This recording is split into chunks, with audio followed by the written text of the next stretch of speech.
Hospitals are especially protected under international humanitarian law because of the life-saving function that they have for the wounded and sick.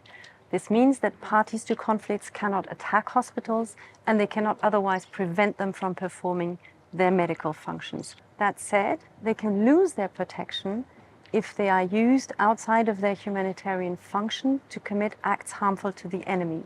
This can be something like hiding able-bodied fighters or using them as a weapons depot. Now, the party has to do everything feasible to verify that it has lost its protected status. This means it has to do factual assessment before the attack on the basis of the facts reasonably available to it. So the first thing when a hospital has lost its protected status is that a warning has to be given. And the purpose of such a warning is to allow those who misuse the hospital to stop the acts harmful to the enemy, or if they persist, to allow for the safe evacuation of patients and medical staff. Now, of course, evacuation isn't always feasible of patients in hospitals, and even less so, of course, in conflict situations. This does not mean there's a free license to attack. Under IHL, every attack is always subject to the principles of proportionality and precaution.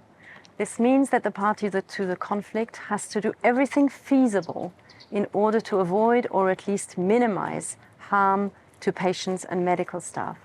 And under the principle of proportionality, the party has to ask itself, will the death, the injury, the destruction caused by this operation not be excessive in relation to the concrete and direct military advantage pursued? And when you picture a hospital in a fighting zone, it's most probable that the harm to healthcare services and delivery will not only be in the short term, but also in the medium and the long term.